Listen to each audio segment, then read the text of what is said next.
صلی اللہ علیہ وسلم چونکہ رسول کائنات صلی اللہ علیہ وسلم کو اللہ رب العالمین نے اس مقصد کے تحت بھیجا، اس مقصد کو پیارے مصطفیٰ صلی اللہ علیہ وسلم نے پوری دیانتداری کے ساتھ، پوری امانتداری کے ساتھ اللہ کے بندوں تک پہنچا دیا۔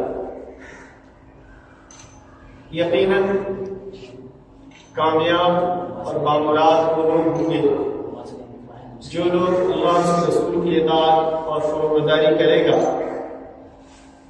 دنیا کی زندگی بھی اس کی بہتر ہوگی اور اخروی طور پہ بھی وہ اچھے کامیاب بامراد ہوں گے۔ اللہ رب العالمین نے انبیاءوں کے واقعات کو قرآن مقدس میں رکھا اور سورہ مریم کے اندر اللہ رب العالمین نے فرمایا وَاذْكُرْ فِي الْكِتَابِ إِبْرَاهِيمَ إِنَّهُ كَانَ صِدِّيقًا نَبِيًّا، کہ تم یاد کرو۔ اللہ آرڈر دے رہا ہے، حکم دے رہا ہے اپنے بندوں سے کہ جب قاری قرآن کا پڑھنے والا شخص جب اس آیت پہ پہنچے گا وَاذْكُرْ فِي الْكِتَابِ، تم کتاب میں یاد کرو۔ کس کو؟ حضرت ابراہیم علیہ السلام۔ اللہ رب العالمین نے حضرت ابراہیم علیہ السلام کو جو مبعوث فرمایا وہ عظیم واقعہ ہے کہ ایک کفرانے گھر میں حضرت ابراہیم علیہ السلام پیدا ہوئے اور وہیں پرورش پائی انہوں نے اور زندگی گزارا۔ اس کے اندر عجیب و غریب ماحول دیکھا۔ حضرت ابراہیم علیہ السلام مختلف طریقے سے اللہ کے بندوں کو اپنے گھر سے ہی تبلیغ کیا۔ ایک تو خصوصی طور پر انہوں نے خود ریسرچ کیا، غور و تدبر اور فکر کیا۔ یقیناً ہم زندگی کے کسی بھی کام کو کریں اس کے فائدے اور نقصان کو ذہنی طور پہ ضرور ملا لیں، سوچ لیں، سمجھ لیں، پھر اس کام کو کریں۔ یا جو اس کا تجربہ کار آدمی ہے، قرآن نے اس کے بارے میں بھی کہا کہ یا ایھا الذین آمنوا اذا تداینتم بدین الی اجل مسمی فاکتبوہ ولیکتب بینکم کاتب بالعدل، اور اگر تمہیں نہیں آتا ہے لکھنے تو جس کو لکھنے آتا ہے اس کے پاس جاؤ، اور اس کو چاہیے کہ وہ عدل کے ساتھ لکھے۔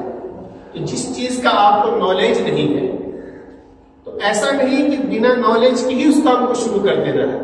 اس کا نتیجہ یہ ہوگا، اس کا نقصان یہ ہوگا کہ آپ اس کام کو کر بھی نہیں پائیں گے اور بربادی کا عالم یہ ہوگا کہ آپ مزید برباد ہو جائیں گے اور شرمندگی آپ کو بعد میں پریشان کرے گی۔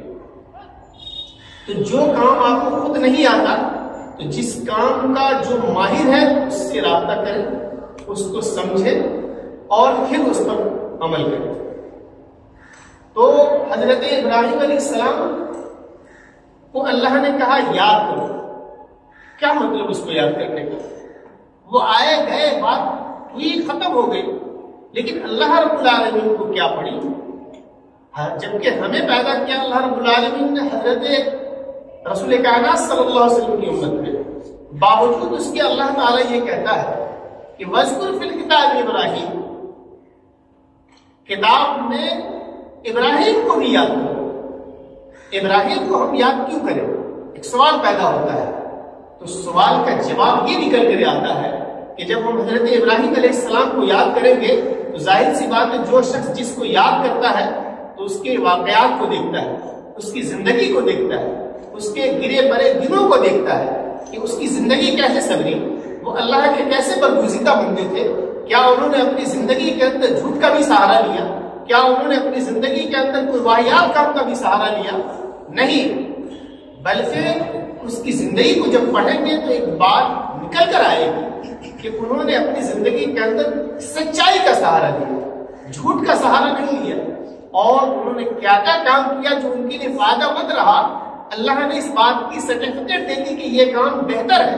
مثال کے طور پہ حضرت ابراہیم علیہ السلام، اللہ رب العالمین نے آپ کو زندگی دی اور زندگی دینے کے بعد آپ نے غور و تدبر کرنا شروع کیا کہ اللہ اس کے رسول کی اطاعت کیسے کی جائے گی۔ چنانچہ حضرت ابراہیم علیہ السلام اللہ کی اطاعت کرنے کے لیے انہوں نے غور و تدبر کیا کہ چاند اور سورج یہ کیا چیز ہے۔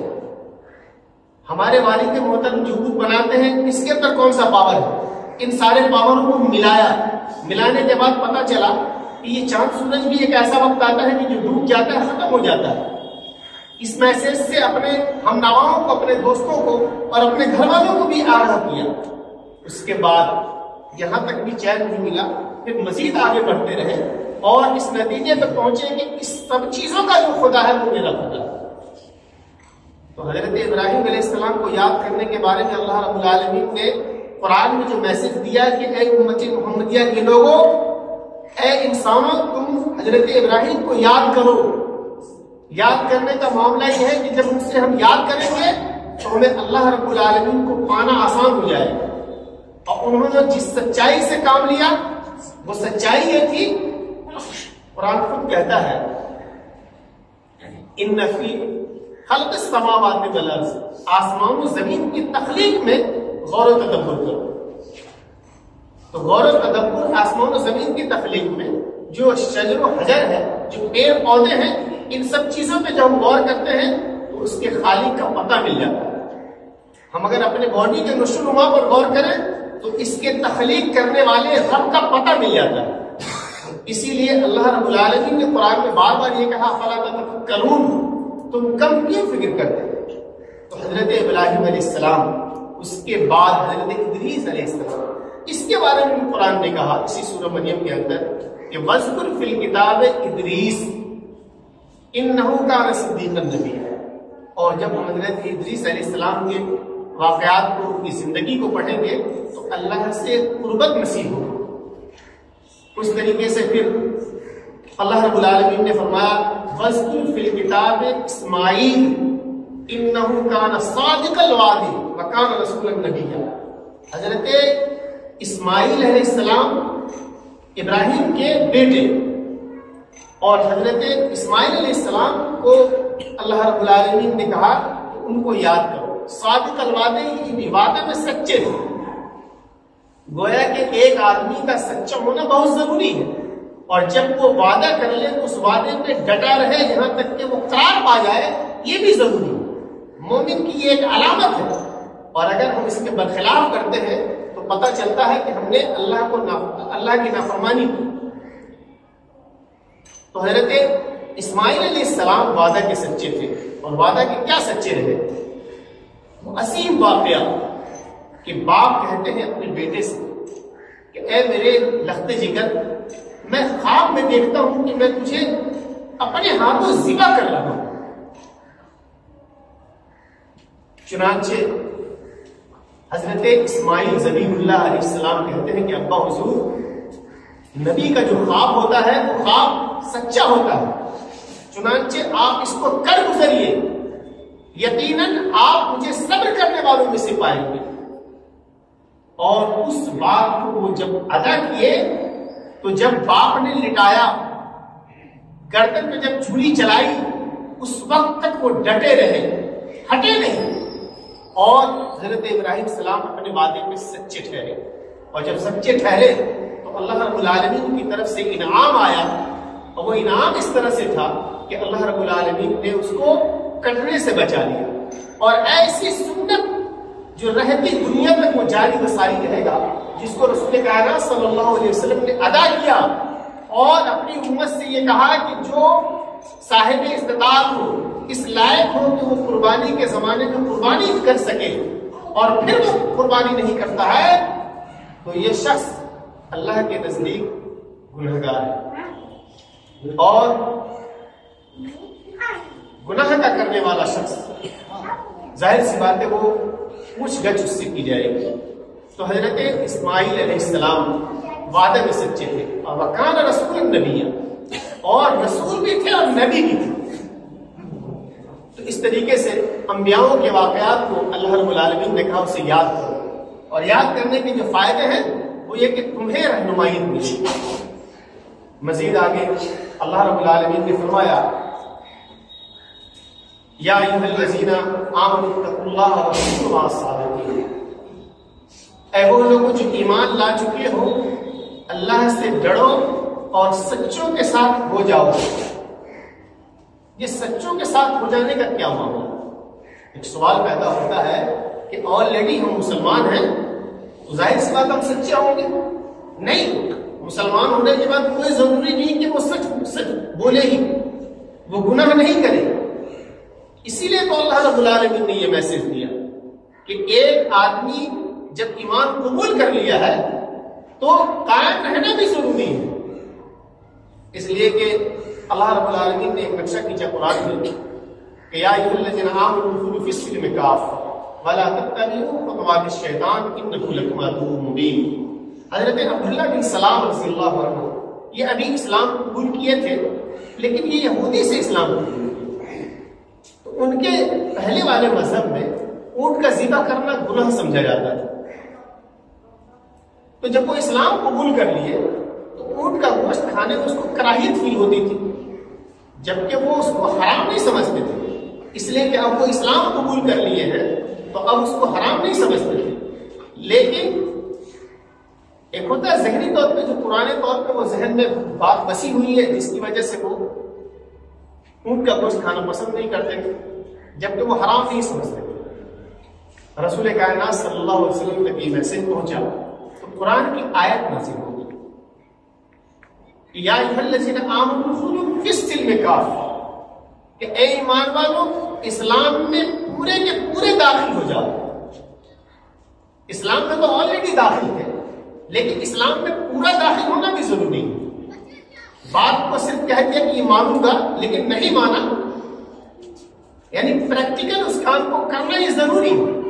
تو یا ایھا الذین آمنوا ادخلوا فی السلم کافۃ، اگر وہ گوشت کو کھا لیتے تو گویا کہ پورے داخل ہو گئے۔ تو کہنا یہی چاہ رہے ہیں کہ اگر آپ اسلام قبول کر لیے اور یہ کہتے ہیں کہ اشہد ان لا الہ الا اللہ واشہد ان محمدا عبدہ ورسولہ، تو آپ کے یہ ضروری ہے کہ ان کے تقاضے کو آمنا صدقنا مانا جائے۔ تو حضرت عبداللہ بن سلام کے اوپر یہ باتیں آئی، اس سے ہمیں قرآن میں کیا میسج ملا؟ پتہ چلا ہے کہ اگر ہمارے ذہن میں کوئی اس طرح کی بات ہے کہ اللہ کی کچھ باتوں کو جی چاہتا ہے تو مان لو اور کسی باتوں کو جی چاہتا ہے کہ اگنور کرو۔ مثال کے طور پہ جہیز کا ایک معاملہ ہے، مسلمانوں کے درمیان ایک عجیب و غریب معاملہ چل پڑا ہے کہ ایک مومن ہونے کے بعد اب جو مومنانہ تقاضے ہیں اس کو یہ پورا کرنا ضروری ہے، اسلام کی باتوں کو ماننا بھی یہ ضروری ہے۔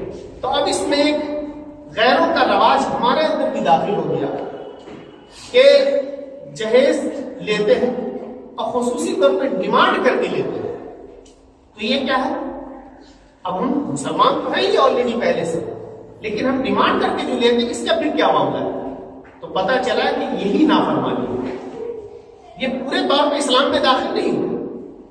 اسلام کی کچھ باتوں کو مانا جو پسند آتی ہے اور کچھ باتوں کو اگنور کر دیا جو ہمیں نہیں پسند آتی ہے، اس لیے کہ قرآن کہتا ہے ماننے کے لیے اور پورے طور پہ داخل ہونے کے لیے، لیکن جی کے اندر وہ باتیں نہیں سمجھتی۔ اگر ہم کسی سے صرف زبان کھلا اور ایک بائک مل جا رہی ہے جو کم و بیش 1 لاکھ کی ہے، تو صرف زبان کے کھل جانے سے 1 لاکھ کی بائک ہمیں مل رہی ہے اور زبان سے نہیں ادا ہونے پر وہ بالکل نہیں ملے گی، تو پھر اسلام کو تھوڑی دیر کے لیے سائڈ کیا جائے اور پھر زبان کھول ہی دیا جائے تو پتہ چلا یہی گناہ عظیم ہو جاتا ہے۔ اسلام میں پورے طور پہ داخل نہیں ہو۔ اسلام پہ پورے طور پہ داخل ہونے کا مطلب یہ ہے کہ اس کے تقاضے کو پورا کرنا، اسلام کہتا کیا اس کو پورے طور پہ ماننا، تب جا کر کے آپ مومن کامل ہوں گے۔ اور جو شخص مومن کامل ہوگا، اللہ رب العالمین نے فرمایا یا ایھا الذین آمنوا اتقوا اللہ، اے وہ لوگوں جو اللہ سے ڈرتے ہو کونوا مع الصادقین، سچوں کے ساتھ ہو جاؤ اور پاساؤں اور نیکوں کے ساتھ ہو جاؤ، اس لیے کہ اگر ہم مومن ہو چکے ہیں تو اس کے تقاضے کو پورا کرنا بھی ضروری ہے۔ اللہ رب العالمین نے مختلف طریقے سے انسانوں کو سمجھایا اور خصوصی طور پہ حضرت عبداللہ بن سلام کے جو واقعات ہیں وہ واقعات ہمیں جگاتا ہے، ہمیں اٹھاتا ہے اور ہمارے ذہنوں کے دریچے کو کھولتا ہے کہ ہمیں کرنا کیا ہے۔ اگر ہم مسلمان ہیں تو مسلمانی تقاضے کو پورا کرنا ہے، اللہ اس کے رسول کی اطاعت اور تابعداری اور بندگی کرنا ہے، تب جا کر کے ہم مومن بنیں گے۔ اللہ رب العالمین نے حضرت عبداللہ بن سلام کے اوپر جو قرآن کی آیت نازل کی، اس آیت کا اگلا جز اللہ نے فرمایا یا ایھا الذین آمنوا ادخلوا فی السلم کافۃ ولا تتبعوا خطوات الشیطان، اور شیطان کی اتباع نہ کرو۔ گویا کہ ایک شخص موٹر سائیکل نہیں مانگنے والا، وہ شخص اللہ اس کے رسول کی اطاعت کر رہا ہے، اور مانگنے والا شخص کیا کر رہا ہے؟ شیطان کی اتباع کر رہا ہے، شیطان کی اطاعت کر رہا ہے۔ اگر گوشت وہ کھا لیتے، جی نہیں چاہ رہا تھا کیونکہ پہلے سے وہ اس چیز کے اندر آ رہی تھی، لیکن اگر وہ کھا لیتے تو شیطان کی اتباع نہیں تھی، اسلام کے تقاضے کو وہ پورے طور پہ جی مانے یا نہ مانے، اللہ اس کے رسول کی اگر صداقت کو ہم نے پکڑ لیا ہے کہ اللہ کی بات سچی ہے اور رسول کائنات صلی اللہ علیہ وسلم کی بات سچی ہے، تو پوری صداقت کے ساتھ جی مانے یا نہ مانے 100% اس پہ عمل کرنا، تب جا کر کے آپ مومن کامل ہوں گے۔ اور ایسے ہی لوگوں کے بارے میں اللہ رب العالمین نے فرمایا، قال اللہ ھذا یوم یدفع الصادقین صدقهم لهم جنات تجری من تحتها الانہار خالدین فیہا ابدا رضی اللہ عنہم ورضوا عنہ ذلک الفوز العظیم۔ اللہ رب العالمین نے فرمایا سورہ مریم کی آیت نمبر 119 میں کہ قال اللہ ھذا، اللہ نے فرمایا ھذا یوم یدفع الصادقین، کہ آج صادقوں کو اس کی سچائی نفع دے گی۔ صادقین، یہ صادق ہے کون؟ سچ بولنے والا، سچ کرنے والا، سچ پر چلنے والا، یہی صادقین ہے۔ اللہ رب العالمین نے جس کام سے منع فرمایا، منع مان دے، وہ سچ ہے۔ جس چیز سے اگنور کیا آپ اگنور ہو گئے، یہ سچ ہے۔ جس چیز کو کرنے کے لیے کہا آپ نے اس پہ صداقت سرٹیفکیٹ لگائی اور اس پہ عمل کیا، یہ سچ ہے۔ ھذا یوم ینفع الصادقین صدقهم، آج کے دن یعنی کل قیامت کے روز، یوم الفصل کے دن، سچوں کو ان کی سچائی نفع دے گی۔ قال اللہ ھذا یوم ینفع الصادقین صدقهم لهم جنات، ان کے لیے باغات ہیں۔ اللہ رب العالمین نے فرمایا کہ ان کے لیے باغات ہیں،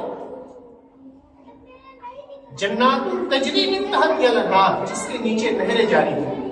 آپ اندازہ کریں، امیجن کیجیے ذہن کے اندر کہ مسجد میں ہم لوگ بیٹھے ہوئے ہیں اور یہ مسجد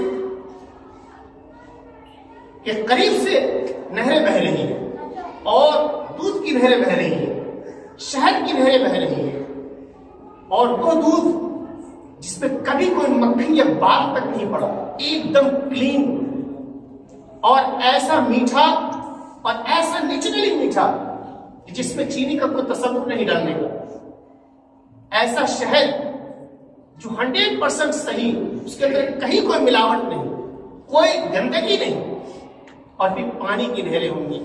ان ساری نہروں کا آپ محسوس ہوں، ان ساری نہروں سے مستفیض ہوں، اور پھر نیچے نہریں بہ رہی ہوں۔ اس سے امیجن کیجیے جو بڑی بڑی ہوٹلیں بنائی جاتی سمندر کے ساحل سمندر پہ، اور کیا کرتا ہے کنارے سے تھوڑا سا اندر لے جاتا ہے اور پھر پگڈنڈی ڈال دیتا ہے کہ جس سے اس پہ پہنچا جائے۔ اس ہوٹلوں کی قیمت کتنی زیادہ بڑھ جاتی ہے، اور اللہ رب العالمین نے فرمایا کہ تمہاری 100% نیچے سے نہریں بہ رہی ہوں گی۔ گویا کہ یہ مسجد ہے اور مسجد کے نیچے پانی کی سطح پر یہ مسجد بنی ہوئی ہے، اور پھر یہاں سے وہاں جہاں آپ کی مرضی ہو جانے کی، وہاں سے یہ چلتی رہے۔ آپ اندازہ کریں کتنا مزہ آئے گا، کتنا سکون ملے گا۔ لہم جنات تجری من تحتها الانہار خالدین فیہا ابدا، اور اس میں ہمیشہ بستے رہیں گے، اس میں آپ سکون پاتے رہیں گے، یکے بعد دیگرے جوانی آتی رہے گی، کبھی کسی انسان کو بڑھاپا نہیں آئے گا، کبھی کوئی تکلیف نہیں آئے گی۔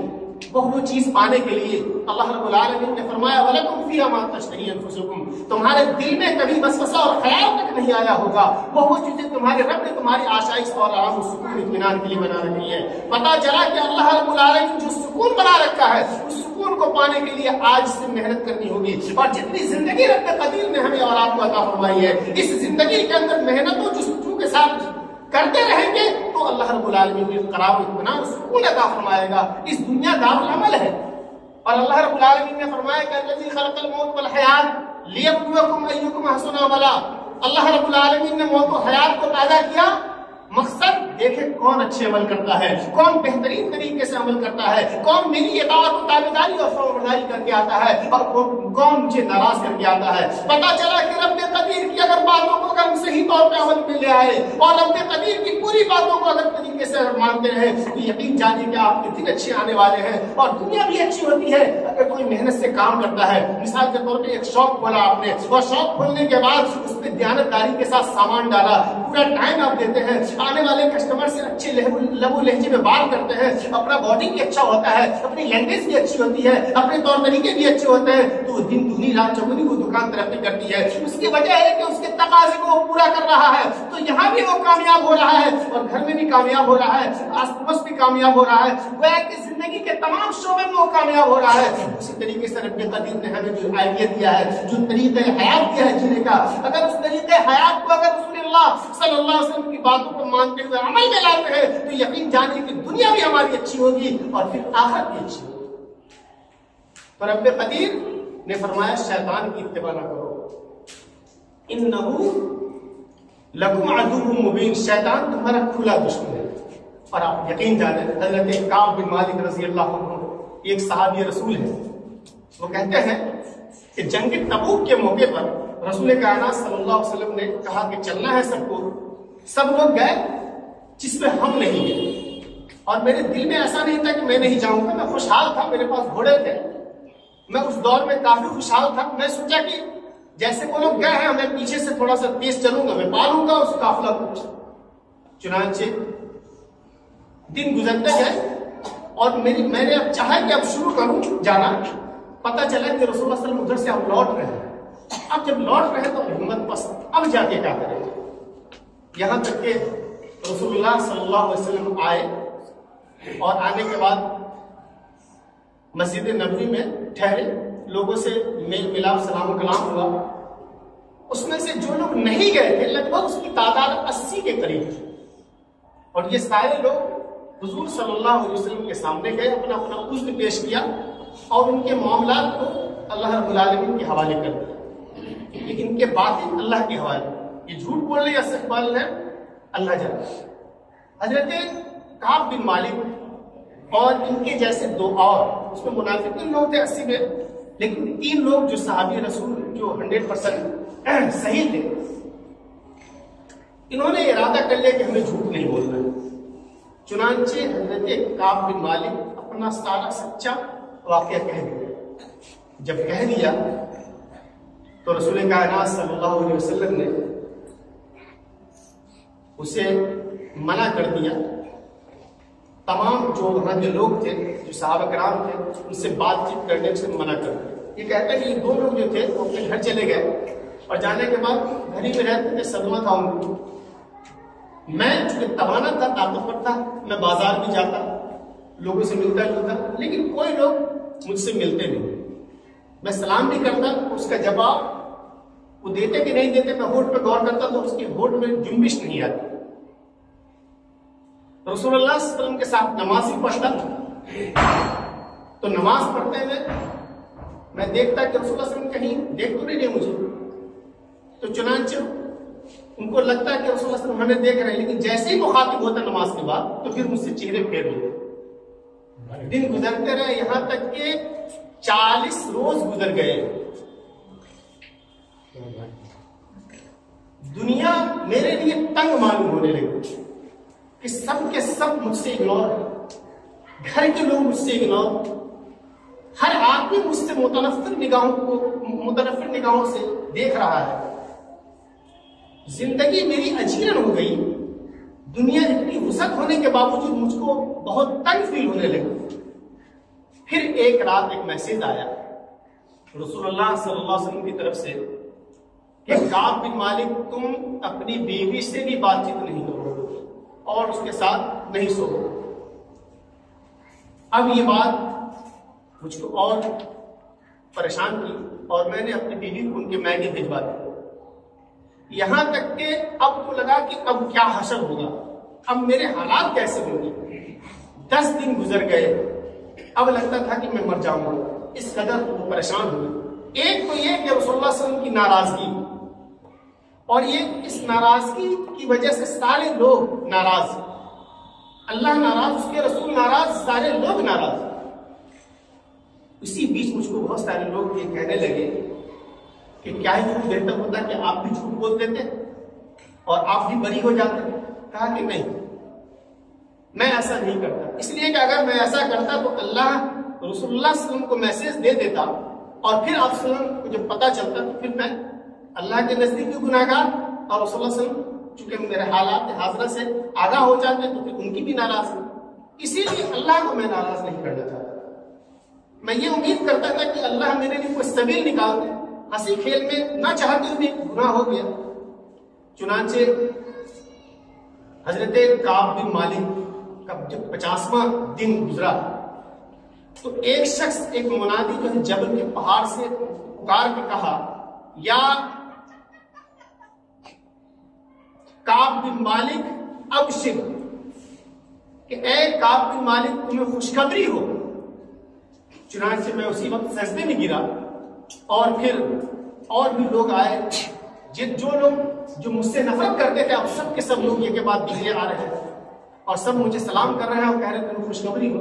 میں اسی حالت میں آنے فانے کیا رسول اللہ صلی اللہ علیہ وسلم سے ملنے کے لیے، تو مسجد نبی کے اندر دیکھا آپ صلی اللہ علیہ وسلم بیٹھے ہوئے ہیں اور چہرہ جو ہے ایک دم چودھری کے چاند کی طرح دمک رہا ہے، اور مجھے خوشخبری دی کہ اللہ نے تمہیں معاف کر دیا۔ میں اسی خوشی کا اظہار کرنے کے لیے میں چاہا کہ کیوں نہیں میرے پاس جتنے بھی مطلب باغات ہیں وہ سب کا سب اللہ کی راہ میں جو ہے وہ صدقہ کروں۔ میں نے رسول اللہ صلی اللہ علیہ وسلم سے پیشکش کیا، نبی اللہ میرے پاس جتنی بھی چیزیں ہیں میں اس سب کا سب اللہ کی بارگاہ میں صدقہ کرنا چاہتا ہوں۔ تو رسول اللہ صلی اللہ علیہ وسلم نے کہا کہ اس میں سے کچھ تم اپنے لیے رکھ دو۔ تو خیبر میں جو کچھ ملا تھا اس کو میں نے رکھ لیا، باقی کو صدقہ کر دیا۔ کہنے کا مطلب یہ ہے کہ حضرت کعب بن مالک رسول اللہ صلی اللہ علیہ وسلم کی کیسا پیار کرتے تھے۔ ایمان کے تقاضے ہیں، ایمان کے تقاضے کو اگر ہم پورا نہیں کیے تو یقین جانیے کہ وہ نقصان ہے۔ وقتی طور پہ اگر وہ چاہتے تو جھوٹ بول کے کام چلا سکتے تھے، لیکن انہوں نے جھوٹ بولنا پسند نہیں کیا۔ اس لیے نہیں جھوٹ بولا کہ اگر میں جھوٹ بولوں گا تو اللہ رب العالمین تو مجھے دیکھ رہا ہے۔ اللہ رب العالمین نے فرمایا انما امرہ اذا اراد شیئا ان یقول له کن فیکون، کہ تمہارے دل میں کبھی وسوسہ اور خیال تصور تک نہیں آیا ہو۔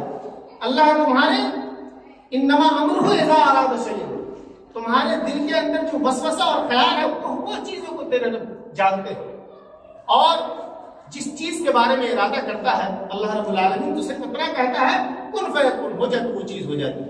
تو پتہ چلا کہ اللہ رب العالمین ہماری تمام ایکٹیویٹیز سے آگاہ ہے، ہماری تمام حالتوں سے آگاہ ہے۔ اس لیے اگر گناہ کر رہے ہیں تو وہ باطنہ طور پہ اللہ رب العالمین آپ کو دیکھ رہا ہے۔ کہنے کا مطلب حضرات محترم کہ رب قدیر نے ہمیں اور آپ کو جو زندگی عطا فرمائی ہے، یہ زندگی خواہ نہیں ہے۔ اس زندگی کے تعلق سے سوال ہونا ہے اور پھر اس کا ہم خود جواب بنیں گے۔ تو اس کے جواب کے لیے اپنی ایکٹیویٹی کو کیسا وذکر فی کتاب ابراہیم علیہ السلام کے واقعات کو یاد کیا جائے، وذکر فی کتاب ادریس کے واقعات کو یاد کیا جائے، اور پھر حضرت اسماعیل انہ کان صادق الوعد وکان رسول نبی، حضرت اسماعیل کے جیسا وعدہ کو پورا کیا جائے۔ اللہ اس کے رسول سے اگر صحیح محبت رہی اور پھر اس کے تقاضے کو پورا کرتے رہے تو یقین جانے کہ دنیا کی زندگی بھی ہماری باوقار ہوگی اور آخرت بھی ہماری باوقار ہوگی۔ رب قدیر سے دعا کرتا ہوں کہ اللہ رب العالمین ہمیں اس بات کی توفیق عطا فرمائے کہ ہم اللہ اس کے رسول کی صحیح اتباع اس کی فرمانبرداری کرتے رہیں یہاں تک کہ ہمیں موت آ جائے۔ وآخر دعوانا الحمدللہ رب العالمین۔